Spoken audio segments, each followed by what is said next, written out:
Greetings, back with another one. Today I want to talk about the first official mixed martial art, and it's called Kajukenbo.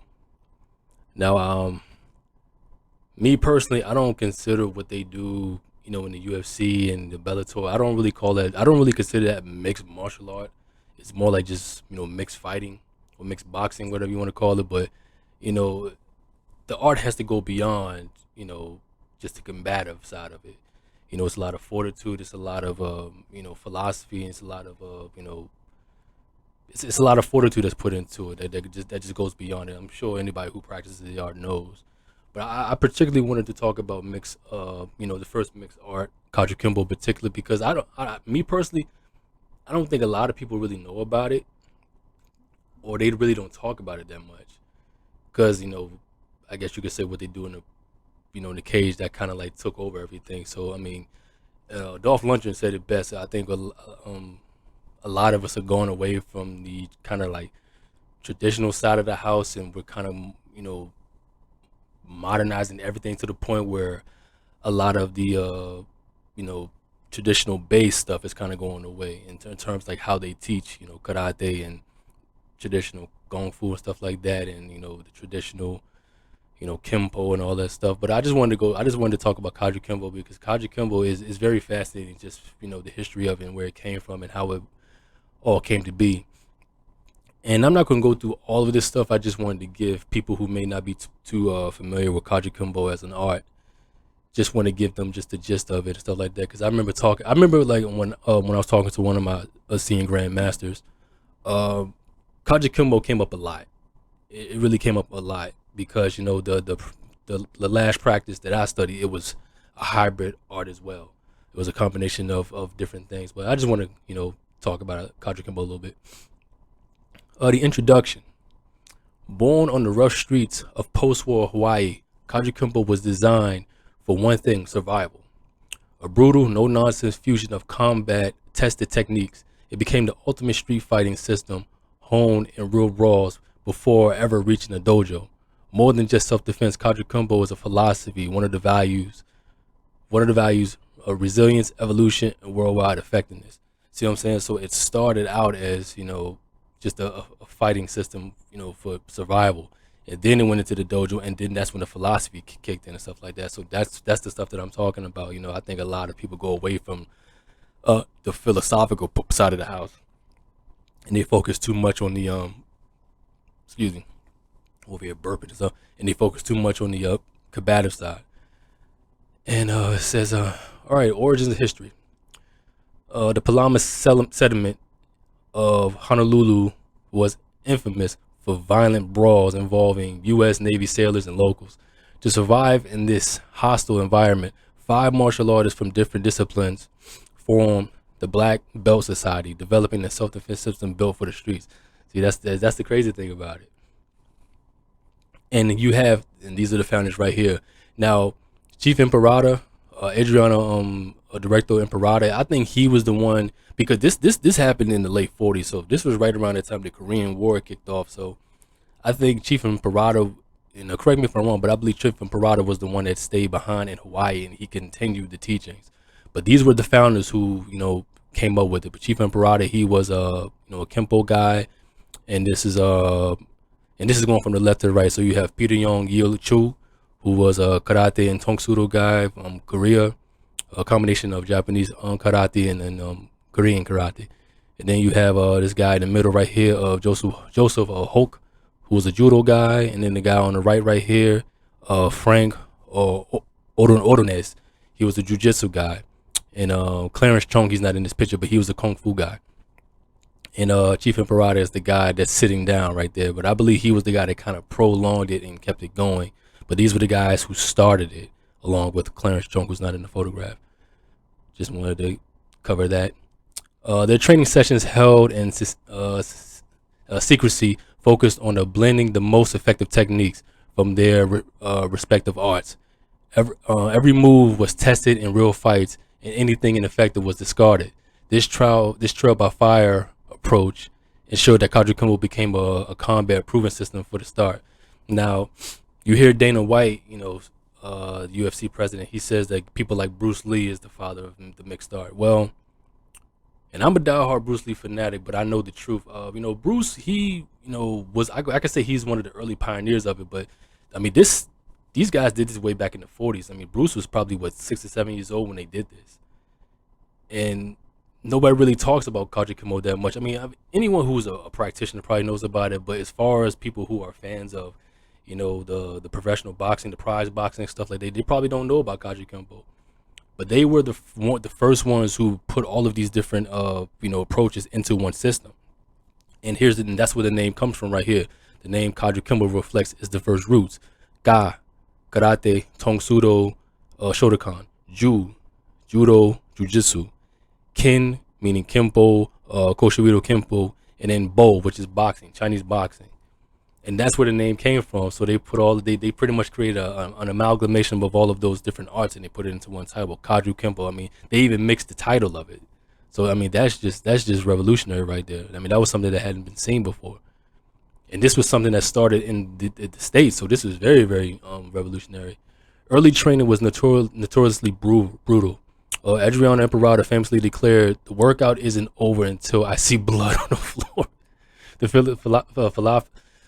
the philosophy was simple: pain and pressure creates toughness. Those who endure develop into hard street fighters, refine Kajukenbo into a lethal and adaptable system. See, it started out as a survival tactic. By 1950, Kajukenbo was formalized, and the first Kajukenbo Self-Defense Institute was established. The art soon spread across Hawaii and into the mainland U.S. and eventually worldwide. Philosophy and principles. Kajukenbo's motto: through this first way, one gains long life and happiness. Reflects its brutal efficiency and deeper purpose. More than just a fighting system, it forges resiliency, adaptability, and self-mastery. It blends practical survival tactics with personal growth, instilling confidence, discipline, and the ability to overcome both physical and mental challenges on and off the mat. And that's the big thing right there. You know what I mean? Just because you're not on the mat, or just because you're not in the ring, or just because you're not in the cage anymore, it doesn't mean that the training stops. You're really training this up here. That's the biggest thing. You're pretty much you're at battle with yourself most of the time. And how are you able to maintain your composure, keep emotions in check, and not allowing people to rile you up, especially when they know that you are trained? Because a lot of people will do that. They will test you simply for that reason, and it's up to you to determine the outcome. And this is they're sealed here through this fifth way: long life and happiness. Of course, you got the young Ying Dong. You got the spade. You got some kanjis writing up here. Pretty cool. Pretty cool. The Kajukenbo coat of arms reflects its roots, warrior spirit, and adaptability. A central clover symbolizes the old pine tree style of the Kempo jujitsu key influence. Variations exist across schools, often featuring weapons, animals, or traditional iconography, reinforcing survival and respect for tradition. I mean, it's cool to evolve and go beyond. Like I said, that's what made Bruce Lee very revolutionary, because he went beyond. Like he said, we owe our knowledge to the Wing Chun, but we have to go beyond and stuff like that. So, but you never want to completely strip yourself of the traditions, because a lot of the traditions, it works. It teaches you fortitude. It teaches you mental capacity and all that stuff, which consists of the whole body. Not just the mind, but it consists of the whole body. And that was the one thing that I like, that what Master Speakman and Master Lundgren was talking about. Never stray away too far from to the tradition where you just strip everything. That's something I've never agreed with in arts. I mean, because the traditions has to be the base, and then you can branch out and delta out and do other things. And it just says, why Kajukenbo? Kajukenbo starts out as an exceptional choice for anyone seeking a practical and adaptive martial art. Unlike traditional systems bound by the rigid forms or competitive rules, Kajukenbo focuses on a real-world application, making it highly effective in unpredictable situations. And that was my thing with tournaments. I only competed once, and it just wasn't for me, because it just, because when you're being attacked on the street, you're not bound by rules. You don't know what anybody's going to do, so you have to be ready for anything. So sometimes when I see, you know, I mean, even when they do in the cage, the prize fighting, the prize boxing and stuff like that, there's still rules. So to really prepare yourself for the world in terms of combative situations in the world, having a little piece of everything, even if it's considered dirty, in the professional ranks, it might just save your life. So that's one thing that I do like when it comes to evolving and going beyond the tradition in that aspect, because sometimes when you're stuck and married to one thing regarding art, not marriage, but when regarding the art, sometimes your art from a traditional standpoint may not prepare you for something else. I mean, because for example, like, I mean, if you are a kung fu guy, you had to stand a certain way and those set combinations and stuff like that. If you but you didn't do any, but like I said though, I mean, honestly, the Chinese has everything covered. I mean, there's actually a Chinese wrestling art called Shui Zhao, and it's actually Chinese wrestling. I mean, the Chinese has everything covered, wherever it's striking, grappling, locking, and stuff like that. The Chinese has everything when it comes to the aspect a lot of people don't know about.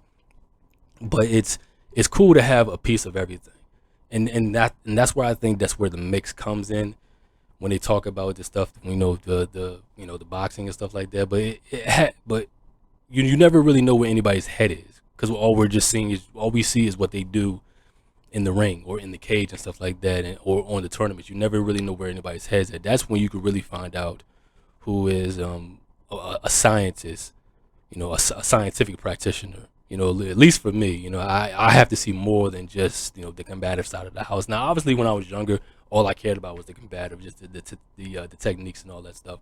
But I enjoy seeing the philosophical side of it now that I'm older and stuff like that, and really digging into people like Bruce Lee when he was talking about the philosophical side and stuff like that. And it's good to know that the Kajukenbo guys had that in mind. It wasn't just survival all the way through. It evolved. It became. Then it was a philosophy that developed soon after. Techniques and training. I'm gonna go down to techniques and training. Okay. Kajukenbo combines elements from multiple martial arts, making a highly versatile and effective self-defense system. The core techniques are designed to address a wide range of combat scenarios. And for example, you say striking, punches, kicks, knees, elbows drawn from karate and kempo.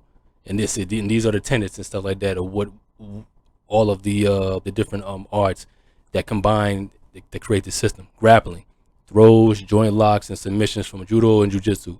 Fluidity, circular motions, and continuous flow inspired by kung fu. Weapon defense, techniques from disarming knives, sticks, and firearms. Dirty fighting, see, there you go, dirty fighting, eye gouging, groin strikes, and other ruthless techniques that are included for survival in life-threatening situations.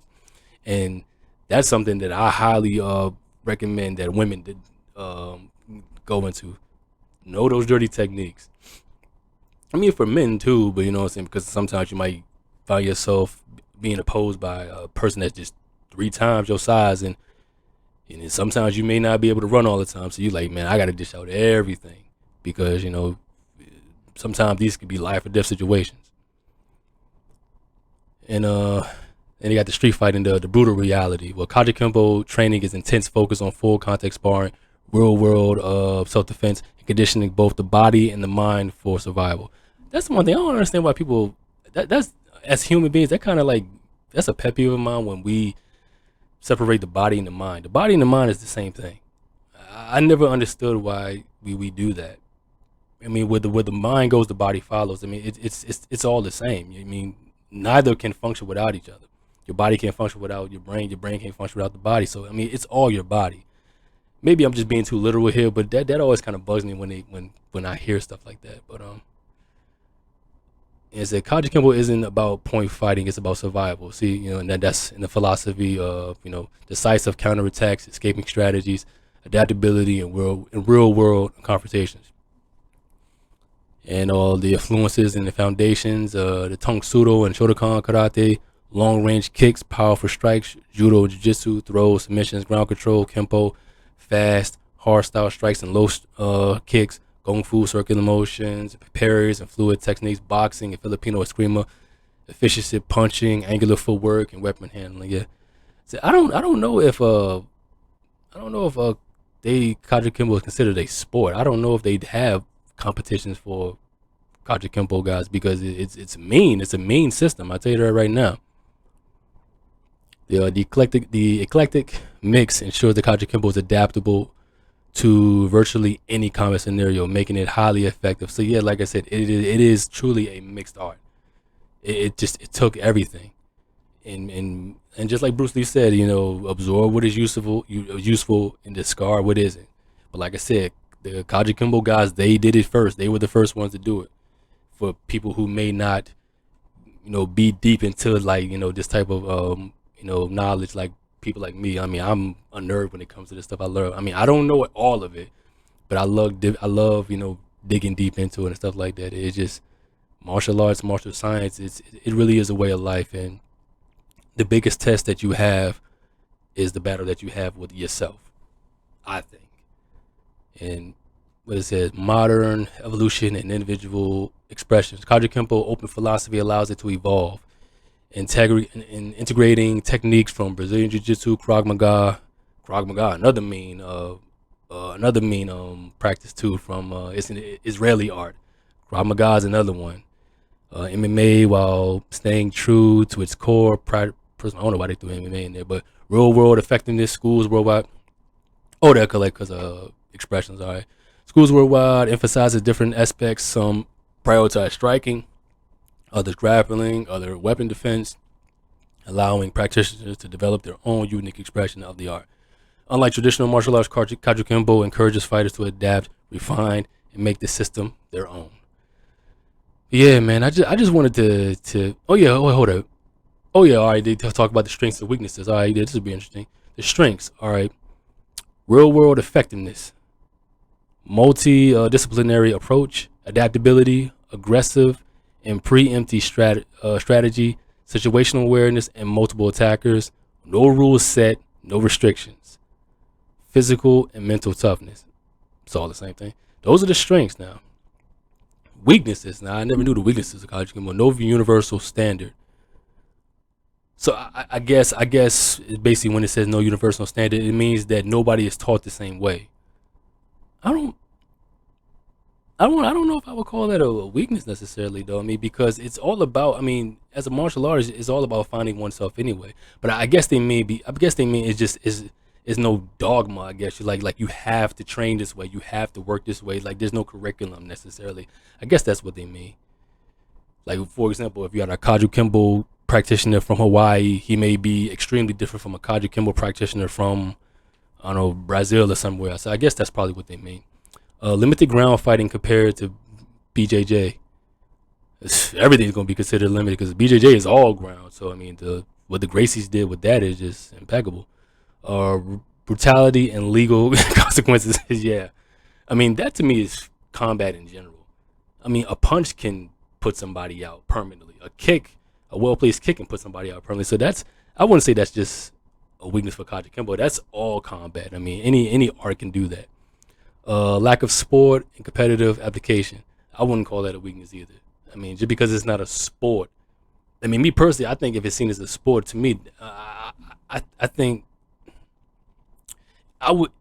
Okay, the way they're saying it's a weakness, I think it gives Kajukenbo strength because they know that it's like this the self defense system is too brutal, so it can't be into a sport. But like I said, that's all arts though. I mean, karate is dangerous. I mean, kung fu can be dangerous. I mean, savada, eskrima, like all combative arts can be dangerous. Because like I said, it's a punch, a kick, a chop, a palm strike, eye gouge, like it all can be dangerous. So I wouldn't like I said, that's just not just for Kajukenbo. That's for all arts in general. Tough training can lead to injuries. Like I said, that applies to all arts as well. I mean, I would say probably the toughest, at least one of the toughest, at least the top two, is Thai boxing.